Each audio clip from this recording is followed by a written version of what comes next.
Ladies and gentlemen, good evening. First of all, thank you very much, Dr.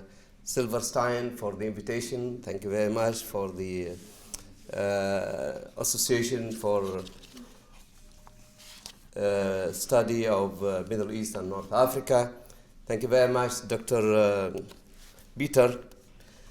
And thanking you to stay in this hall to listen to the Libyan who was desperate for 8 months, doesn't know where to go.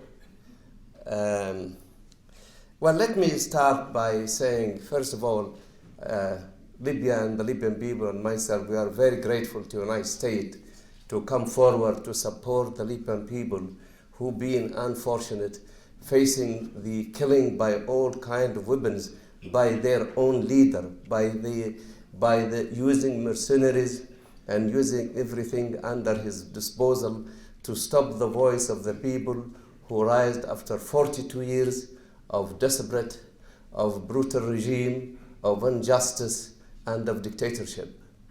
These people, they came simply to demonstrate, asking for their loved one who was detained in 1996 in the Muslim prison, and they don't know anything about them. They were not able to visit them until 2008. This simple demonstration, it was faced by all kind of tortures and killing. The regime never starts using what they use, the democratic government, if I may use this, that the tear gas or the hot water.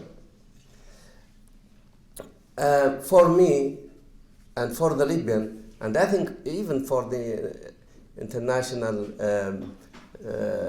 secret agencies and even the CIA, I think what happened in Libya came surprise to everybody. Nobody expect that this regime, it will be changed. If you ask me just 1 week before February 17, you will ask me what's going to happen to Libya, I will tell you nothing. And I will say it with confidence.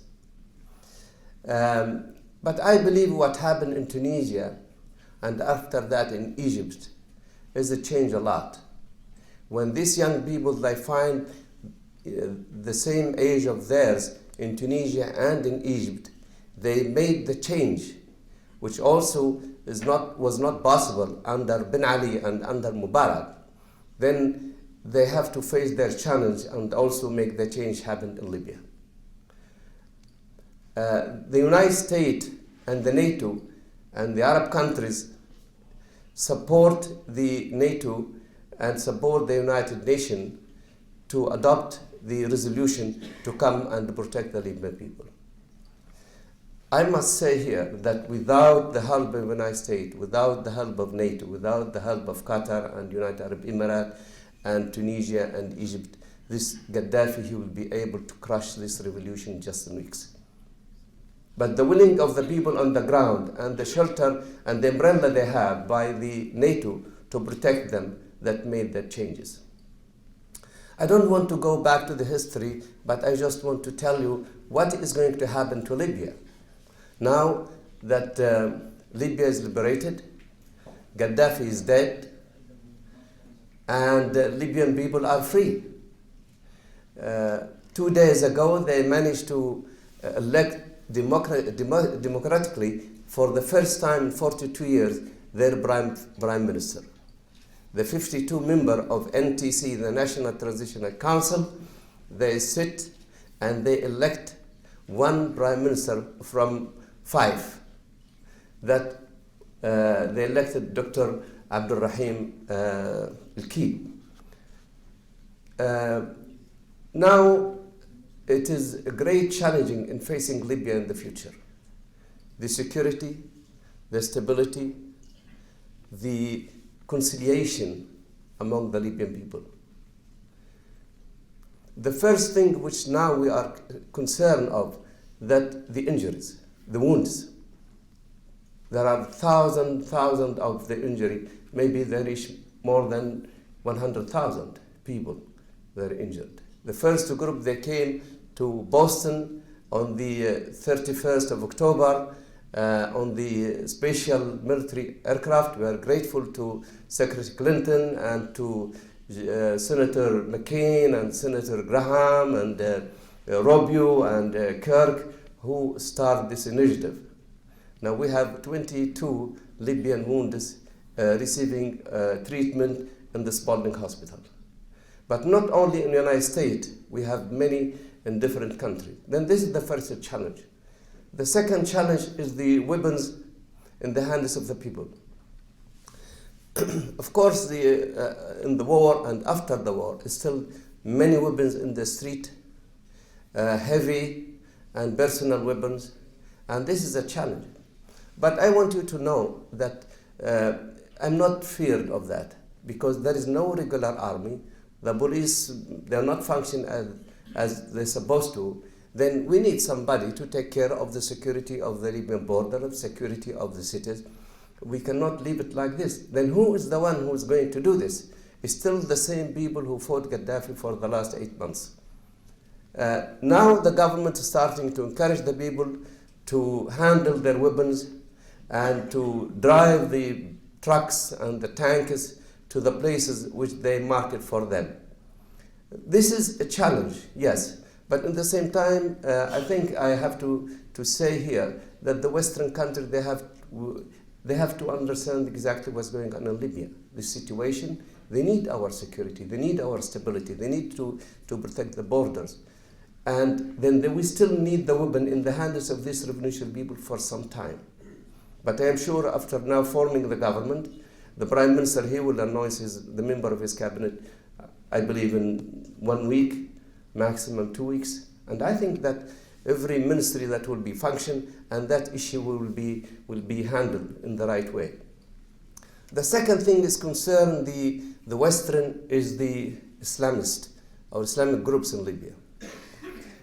As you know, Libya society is a very moderate society. It's completely different from the Gulf, and in general, North Africa is different from the Gulf area. Libyan, yes, they are conservative society. We are Muslim, we are Sunni, yes, but we're not fanatic. There are some Libyan people desperately left the country because the unemployment in a country with 6.5 million produce at one time 3 million barrels a day, the best quality in the world. It have the unemployment reach 30%. Where are the Libyan monies gone? What Gaddafi is doing with the Libyan money? The education is unbelievable. It is the worst in the area. The Libyan, they cannot seek the medical treatment in their own hospitals because they don't trust them. They are seeking treatment in Tunisia and in Egypt and in Europe and all over where they can find it. Then I want you to know that the Islamist is not a threat to you or not a threat to the Libyan society, and this is not a threat to the region. The Libyan, they will adapt themselves and they will elect their democratic country and they will be engaged in the best way, building the confidence between the West, which is lost for the last 42 years. I am confident that will be no fanatical group that will take over or rule the country in the coming future.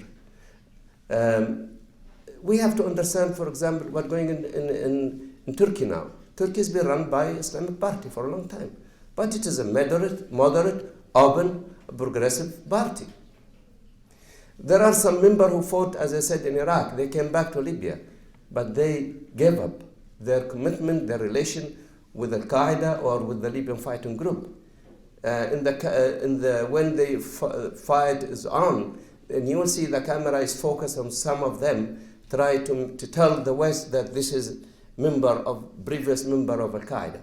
They are there on that battlefield as a Libyan to protect themselves, to protect their families from Gaddafi's and Gaddafi's mercenaries.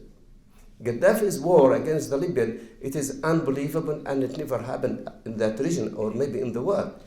Gaddafi, he raped the whole family in cities he controlled in front of each other. Then the Libyan, they came out to protect themselves, to defend their homes and to protect their children and their women from Gaddafi. But the Islam, it is the religion of the country. Don't also misinterpret the statement was made by Mr. Aujali on the 20th of last month of the Independence Day of this month, when he said that the Islamic resource, the resource of the legislation. Yeah, he said it in a day. Everybody is excited to see what Jalilis want to see. He find himself speaking to hundred thousands of the Libyan people, cheering him and celebrating their independence. But the process to adopt a law, it have to go through the parliament from now on. There is no single man. He said, no, I don't want this, I want to do this. Then there is a parliament will be elected by the people, and that they will decide. The third challenge maybe we have, that we need to build our own national army. And that's a great challenge. People, they need training, they need to prepare them, they need to be educated, and they need also weapons, and they need armament, and they need to learn the new technology of the modern society. Building this, I'm sure that the Americans and the European, they are starting already helping the Libyan people to build their own army. The other worry of the European and the American is the weapon of mass destruction. There are what they call the yellow cake. There is the some poison gas also, but they are secure. Are they under control of the Libyan, and they know exactly where they are. Then collecting the weapons from the streets, it is a challenge. There are some weapons they've been talking about, which were called the anti-aircraft. They said about 20,000 disappeared. I think there is exaggerating in this number, because this weapon, this is what they sell the record, but this is a very old record, maybe since 1970. And some of them, they've been used during this war. Some of them, they are in storage, which we don't know where they are. Gaddafi didn't put the arms and the weapons and the munition in one place. He distributed in different places, even in the houses of his close assistants. We are opening our country. We are very open for the European, for the American to come and to help us. Another challenge is among the Libyan is how we build the democracy in country where there is no institution at all. The institution we have is just to serve Gaddafi and Gaddafi's Green Book. This is a big challenge for us. When Dr. Mahmoud Jibril, he came here May this year, he signed an agreement with the NDI, the National Democratic Institute, that to help the Libyan. And they've been to Libya, they came here also. Then we're not only with NDI, there are so many institutions, think tanks here. They can help Libyan by either go there to help them or bringing Libyans to educate them here and give them some training and some ideas. And this is also a challenge. The other thing is the reconciliation among the Libyans. I want to tell you, do not listen to many people who are talking about the tribes. In Libya, the tribe, they never have a strong political role to play. No. Libyan tribes, they are for social, to solve the problems between the tribes, but they're not a political power to shape the direction of the country. In this war, Gaddafi tried very hard to play between the tribes and make them either side him or fight each other. But he failed. He failed completely. Of course, there is many wounds have to be healed. Of course, there are many people who've been engaged in raping and killing and tortures of the Libyans. Yes, it is not easy, but it's not impossible at the same time. The Libyan, they are not the same. Libyan, they're not, they are completely different after February 17. If you go to Libya, you find the people, the way they speak, the way they act, the way how they do love their countries. This flag which I have here, that's United Libyan from the first day this demonstration started. In Iraq, still today, until today, they are not agreed on what kind of flag they have. The national anthem we have, it is the old national anthem we sung long time ago, in the 50s, with some changes. The Libyan, they managed also to form their National Transitional Council. If you compare now with Yemen, they've been engaged to form it for a long time. I think because, why? The Libyan is not better than the others, no, but I think the Libyan, they were under the worst regime in this world. Maybe you ask me, okay, why do you serve the regime and with all this horrible history? Well, the answer is simple for me. In Libya, first of all, Libya does not belong to Gaddafi. Libya is belong to every Libyan.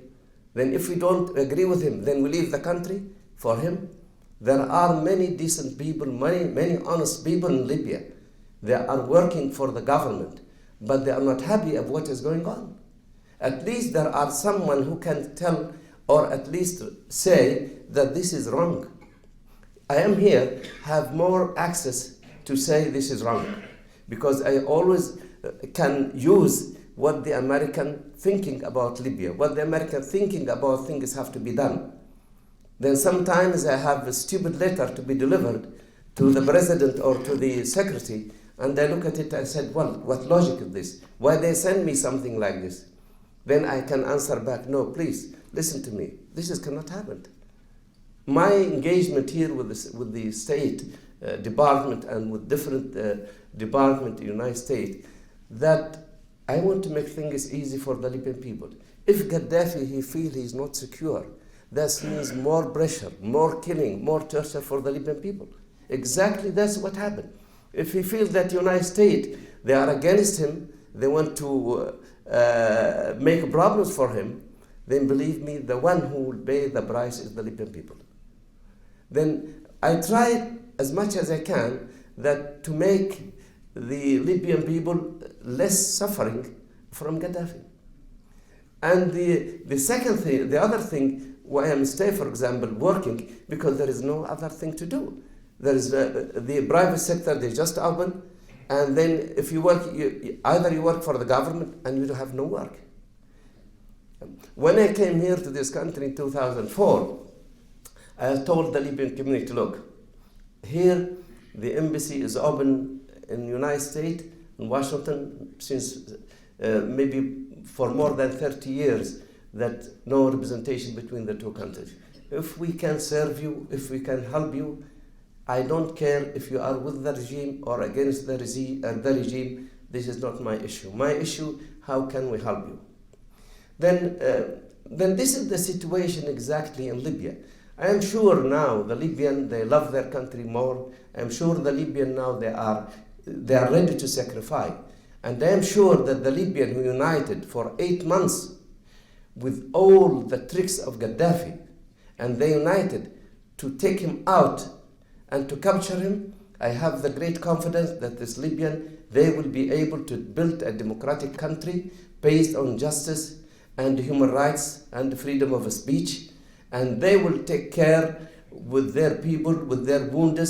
They will distribute the wealth of Libyan. Libyan, they are entitled for 5-star living.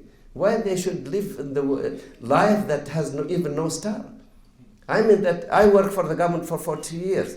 If I resign under this, under the law which we have now, that they pay me $500 a month. You cannot feed your dog here for $500 a month. How can you feed your family? Yeah.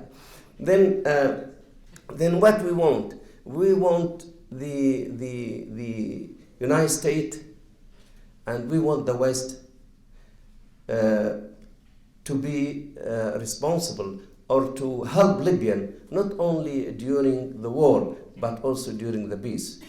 The peace is very challenging. Gaddafi now he's no more in the Libyan lives. And the Libyans now, they are very optimistic that they will build the country on the basis of democracy, of justice, and human rights. There are many articles mentioning that there are some abuse of human rights during the war from the revolutionary side. I cannot deny this. This has happened. But what Gaddafi is doing for his own people, that's unbelievable. Of course, we're not encouraging this to happen, but it has happened. And now the United Nations agencies, the non-government organization, and many human rights activists, they are involved now to help Libyan. They are now in Libya. They visited even the prison. They changed the prison's system and they make it more reasonable. There are so many mercenaries. There are thousands of them in Libya also. This is another challenge we have to deal with. But the dangers for the Libyan, now it is over. And I always look for the dangers. It comes from one resource, and that's Gaddafi. As far Gaddafi is alive, as far as Gaddafi can move, then the Libyan people will never enjoy their lives, or they never enjoy the security and peace. Our relation now built on confidence, and the Libyan market is open. The countries who support Libya in the time they need them, the country they will be favored to have business with them. I'm sure that United States that took the leadership. I'm sure that the Libyan people, they are looking forward to have friendship with the United States. And I'm sure that many Americans, they love to go and see Libya and to visit Libya. We have many things in common, believe me. We say good morning, we say how are you, we say how you're doing. And not only that, but we are simple people, we are generous, we love our countries. And already the American companies, they are back to business. Visa complication, that will be easier. We've been giving visa now every day for the American official to go. Maybe for the business community to have to take time, a little bit of time, because until the Libya is secure from border to border, and there are, it will come, it will not be an issue. Maybe I should stop here, and I have to thank you very much, and good evening.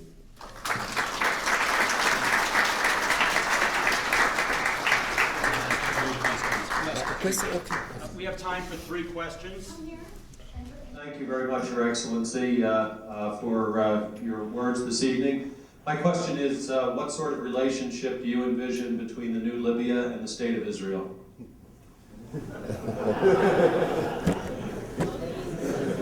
We have many important issues now than this relation. But let me tell you that Libya is a member of the Arab League, and the Arab League in the summit in Beirut, they adopted an initiative that to normalize the relations with Israel. If Israel withdraw from the occupied territories, if Israel recognize the Palestinians, I think the Israeli, they have a very good option. But I'm sorry to say that the conservative party who prevent Israel from taking this initiative and implement it, I think they're not serving their own country in the first place, and they're not serving the peace in the second place. I am sure that if the relation normalize between the Arab and the Israeli, the one who will get more benefits is Israeli. You have the technology, you have the mind, and you have also the ability. The Israeli, the Jewish been living with the Arab in everywhere. And you are good in business. I remember one time, maybe the time doesn't save me to tell this story, I went to the shop in New York and they want to buy a suit. Then I was discuss with the man, and I asked him, okay, I want to buy a suit, and they said, okay, I buy 2. And he told me where he's from, and I told him where I'm from. He was Jewish. Then I gave him a price, and then we negotiate with just walking. I told him, if I go out from this shop without buying the 2 suits, then you're not Jewish. Then we know the Jewish, they are good in business, and they built a very good partnership with the Libyans. Then please advise, if you have a voice there in Israel, that they have to accept this initiative. And then we will recognize them. Okay, thank you for your great speech. I'm Jamil from Jordan. I PhD students here in Georgia. Actually, my question was the best thing, but he just followed me. Anyway, my question is, in a meeting or interview with King Abdullah, 2 weeks ago said the Arab Spring is the disaster coming toward Israel. So How can you explain that? You should ask King Abdullah. I mean, I'm asking you what he's saying. How can you explain it, please? Thank you. The Arab Spring is not disaster for anybody. The Arab Spring is give the hope to the Libyan people and to the Arab people in general. They are living under the dictatorship for many years. Now the future will be changed for this region. We will have more stability. We will have more cooperation. We will be engaged in more effective and interest business. I think the Arab Spring, it is a disaster not for Israel. It is a disaster for the dictatorship in the Arab world on different world. I agree. But for Israel, no. If Israel, they want to normalize their relation with the Arab, then there is no disaster. But I don't know. We have some Libyan American Jews here, and I have a good relation with them. And I believe that Israeli, they have to be serious with peace. I mean, occupied other people territory. That's the disaster. Killing people, innocent people. This is a disaster. I believe that they have to sit together and put their minds together and take the courage and take the brave decision and to accept this initiative, which I think is the best solution we have.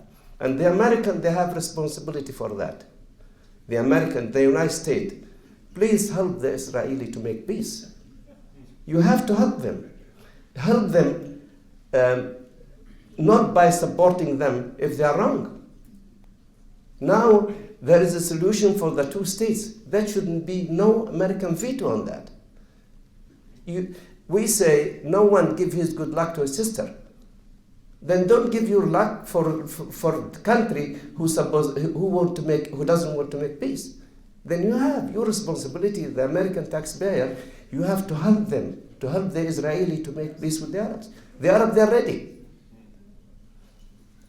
Good evening, Mr. Ambassador. My name is Bruce Matthew Weitzman. I'm from Tel Aviv University, but I'm not going to ask a question that has anything to do with Israel. Okay, good man. And as you well know, the Libyan Berber Amazigh community played an important role in the struggle to defeat Muammar Gaddafi, and has since demonstrated and put forth demands or requests for recognition of the Berber factor in Libyan national identity, including recognition of the Berber language and culture.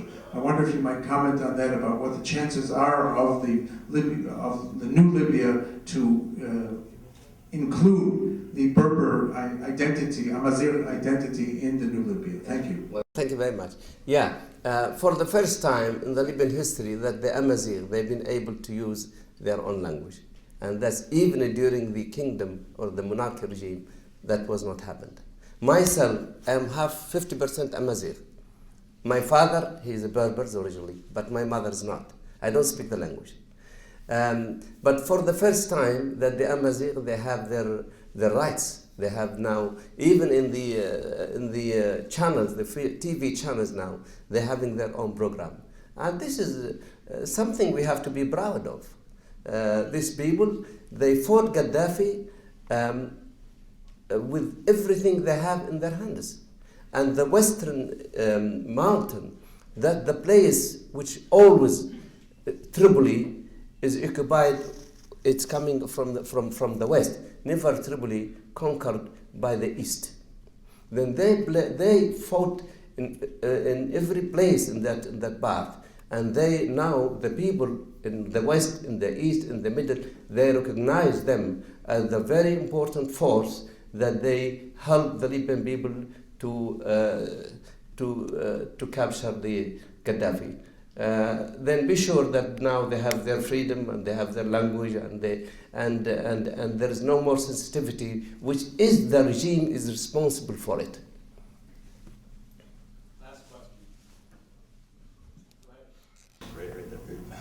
Thank you very much for your interesting presentation. I'm an Africanist from Southern Africa, and I've just got one comment to make and one question. I would like to sort of argue that there is a lot that Libya can learn, let's say, from sub-Saharan Africa. Some of the challenges, let's say, of creating a national army, we've experienced that, let's say, in a South African context. And some of the issues about reconciliation, we've also faced similar problems. And some of the issues, for example, of trying to control, how do you control weapons everywhere within a particular country, we've similarly experienced that. So what I'm trying to say basically is that it's well and good to look to the West, but once in a while, I think if you look down south, you will find that we face similar problems as well. Thank you. Thank you very much. We've been looking everywhere during the war that we need help. But unfortunately, our brother, President Zuma, he was not the right man to look.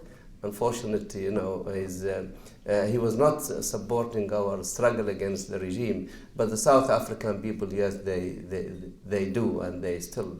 I'm sure your experience of reconciliation is a great one, and we learn a lot from it. And we are African, even if we are far away from South Africa. Thank you, Mr. Thank you very much.